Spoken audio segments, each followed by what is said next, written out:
Hola gente de YouTube, bienvenidos a mi canal Terror Diverso. Hoy les contaré una nueva historia de terror llamada Reflejos oscuros que nunca debí mirar.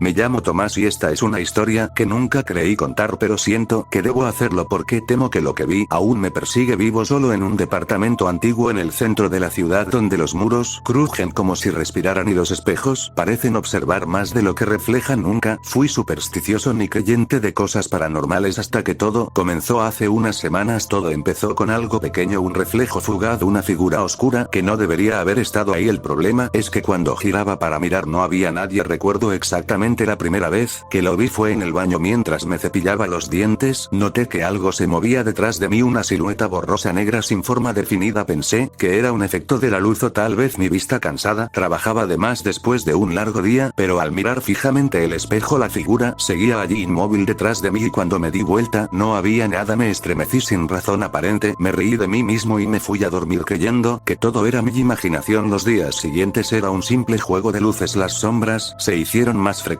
más claras y más insistentes. Aparecían no solo en el espejo del baño, sino también en el del pasillo y el del armario en mi habitación. Lo más perturbador era que solo aparecían en los reflejos, jamás en la realidad. Cuando giraba la cabeza para enfrentar lo que veía, simplemente no había nada, pero los espejos siempre las mostraban ahí paradas, quietas, acechando con una presencia pesada como si esperaran algo. Me obsesioné y empecé a grabar con mi celular cada vez que veía una sombra en el espejo, pero el resultado siempre era el mismo. En el video no aparecía nada, como si el teléfono no pudiera captar lo que mis ojos sí. Logré pensar que estaba perdiendo la cordura. Empecé a dormir menos y pasaba horas observando los espejos, intentando entender qué eran esas presencias. Algunas veces, incluso hablaba con ellas en voz baja, esperando una respuesta que nunca llegaba. Lo único que recibía era un escalofrío seco que me recorría la columna. Una noche, decidí cubrir todos los espejos de la casa. Lo hice con sábanas, toallas, lo que encontrara. Me sentí ridículo, tranquilo, sin sentir que alguien me observaba. Desde ese día, decidí evitar los espejos a toda costa. Incluso cuando salía de casa y veía mi reflejo en alguna vitrina sentía un nudo en el estómago y desviaba la mirada, pero no podía esconderme para siempre. Y lo supe cuando uno de los espejos cayó solo y la sábana se deslizó dejándome ver lo que no quería ver. La sombra no solo estaba ahí, esta vez estaba más cerca, más nítida y más grande. Tenía la forma de una persona, pero sin rostro, completamente cubierta por una negrura imposible. Lo que me aterraba era que no imitaba mis movimientos, no era mi reflejo, estaba ahí independiente de mí y parecía disfrutar mi miedo. Me quedé congelado frente al espejo, sin saber qué hacer, pero cuando me di vuelta como antes, no había nadie. La sábana seguía en el suelo y el silencio se volvió tan espeso que podía sentirlo entre mis dientes. No sabía a quién recurrir, no podía ir con un psicólogo y decirle veo sombras en mis espejos, porque me encerrarían o se reirían de mí. Intenté buscar explicaciones en internet, foros de lo paranormal, vídeos de que vivía. Algunas personas hablaban de entidades atrapadas en los espejos, pero todo sonaba tan absurdo y vago que no me ayudaba en nada, solo encontraba más preguntas y el miedo seguía creciendo mientras las sombras se hacían más numerosas cada vez que me reflejaba en cualquier superficie brillante. Una madrugada, me levanté al baño y olvidé que había destapado el espejo por accidente. Me lavé la cara con los ojos cerrados y al abrirlos vi algo que me congeló. El espejo mostraba no una sombra sino varias, tres, para ser exacto, y todas estaban detrás de mí, una en la puerta, otra junto a la ducha y una justo a mi lado. Sentí un grito atrapado en mi garganta, pero no pude hacerlo salir. Giré de golpe y como siempre no había nada, pero juraría que una de ellas movió la cabeza apenas un poco. Desde ese día las cosas se salieron de control. Las sombras ya no solo estaban en los espejos, ahora comenzaban a aparecer en mis sueños. Siempre eran los mismos pasillos oscuros, los mismos espejos manchados y las mismas figuras esperándome del otro lado. Me levantaba empapado en sudor con los latidos golpeándome. Abría los ojos, sentía que no estaba solo en el cuarto, aunque estuviera vacío. Cada rincón parecía esconder algo, aunque no lo viera directamente. Los espejos se volvieron trampas que evitaba con desesperación. Decidí romper uno, no aguanté más, tomé un martillo y fui directo al espejo del pasillo. Con un solo golpe lo hice trizas, los pedazos cayeron como lluvia metálica y me sentí liberado por un segundo, pero entonces vi algo en uno de los fragmentos rotos, una sombra más grande que antes. No se fue, simplemente seguía allí en el reflejo pequeño, como si no importara el tamaño del espejo. El miedo me paralizó. miedo porque entendí que romperlos no servía, que no podía escapar de ellos, simplemente estaban ahí, siempre lo estuvieron. Empecé a notar cambios en mi comportamiento, me volví más irritable, más paranoico, evitaba invitar gente a mi casa y perdí contacto con todos mis amigos, incluso dejé de ir a trabajar, me encerraba días enteros, apagaba las luces y cubría los espejos, pero nada funcionaba. A veces los oía susurrar desde los reflejos, como si quisieran convencerme de algo. No entendía las palabras, pero la intención era clara, me querían débil, solo no comprendía, pero que cada día se acercaba más sin detenerse. Recibí una carta sin remitente escrita con letra torpe y temblorosa, solo decía: no los mires, no permitas que te vean más tiempo, ellos cruzan cuando los reconoces. Me estremecí porque alguien más sabía lo que pasaba, lo había vivido o al menos lo comprendía. Intenté responder, pero no había dirección, no había forma de saber de dónde venía. Esa noche volví a cubrir los espejos, pero esta vez me aseguré de no quedarme a oscuras, me aferré a una linterna como si fuera un arma, esperando que no regresaran, pero sabía que era inútil. Me pregunté si el departamento ya estaba maldito, si alguien antes había pasado por lo mismo. Fui al archivo municipal, buscando registros del lugar. Encontré que antes allí vivía un hombre llamado Elías, que había sido encontrado muerto frente al espejo del baño. Nadie supo cómo murió, no había señales de violencia, solo su cuerpo rígido y una expresión de terror en el rostro, como si hubiera visto algo que no soportó. Me helé al pensar que estaba viviendo lo mismo que él, que quizás yo sería el siguiente si no hacía espejos. Les exigía respuestas, les pedía que me dejaran en paz. A veces juraría que se movían un poco, como si respondieran, pero de forma burlona. Otras veces solo reflejaban las sombras en silencio, inmóviles e implacables. Una noche una de las sombras levantó una mano y apuntó hacia mí, como acusándome, como marcándome. En ese momento comprendí que ya no era un simple espectador, sino una parte del juego, del ritual, de lo que fuera que estuviera ocurriendo dentro de esos cristales malditos. Pensé en abandonarlo todo e irme lejos, dejar la ciudad, el país, lo que fuera, pero una voz en mi cabeza me dijo: no sirve de nada, ellos están en los reflejos, y los reflejos están en todas partes, en cada lago, en cada vidrio, en cada charco. Esa revelación me destrozó porque significaba que no había salida, no podía escapar de algo que se manifestaba en todo lo que refleja la luz. Me sentí atrapado en una jaula invisible, una prisión de reflejos donde cada sombra me recordaba que ya no tenía control. A la semana siguiente los espejos comenzaron a mostrar algo nuevo, no solo sombras sino escenas, imágenes de mí haciendo casa de noche, hablando con algo que no podía ver en la vida real. Era como si otra versión de mí habitara en esos reflejos, como si las sombras me estuvieran reemplazando parte por parte, como si yo me estuviera convirtiendo en ellos o ellos en mí. Esa idea me enfermó, el miedo se volvió desesperación y comencé a temerme incluso cuando me veía a mí mismo. La última noche fue distinta, me desperté frente al espejo del baño, sin recordar cómo llegué ahí. No estaba dormido, estaba de pie completamente inmóvil, pero en el espejo me veía diferente. Mis ojos eran negros, mi boca estaba torcida y una sombra me envolvía por completo. Quise moverme, pero no pude. El reflejo comenzó a moverse por su cuenta, sonriendo, levantando la mano mientras yo seguía paralizado. Entendí que el yo del reflejo ya no era yo y que había cruzado el límite que tanto temía. Lo que era ya no era humano. Desperté en mi cama empapado de sudor y con la sensación de haber gritado toda la noche. Me levanté de golpe, corrí al baño y vi mi reflejo normal, al menos eso creí, pero algo estaba mal. Tarde, como si el espejo ya no imitara, sino que decidiera por sí mismo. Me alejé temblando y comencé a escribir todo esto porque siento que debo dejar prueba de lo que ocurre, de lo que hay al otro lado, porque temo que pronto ya no quede nada de mí. Hoy los espejos están más brillantes, más claros, como si quisieran que los mire, como si me invitaran a acercarme. Las sombras ya no se esconden, están ahí todo el tiempo, inmóviles detrás de mí, esperando sin apuro, porque saben que tarde o temprano miraré demasiado tiempo, y eso es todo lo que necesitan. Los reflejos se han convertido en mi única compañía y a la vez en mi condena, porque cada día me parezco más a lo que veo allí y menos a lo que siento que soy por dentro. Si alguien está leyendo esto, por favor no mires los espejos por mucho tiempo, no busques sombras, no las reconozcas, porque en cuanto lo hagas ellas lo sabrán, y entonces será tarde. Son pacientes, se alimentan de atención, de miedo, de reconocimiento, y una vez que cruzan no hay forma de hacerlas regresar. Yo soy prueba de si sigo siendo yo. Si encuentras esta nota, destruye los espejos que tengas cerca antes de que ellos decidan observarte también, porque cuando lo hacen ya no hay marcha atrás.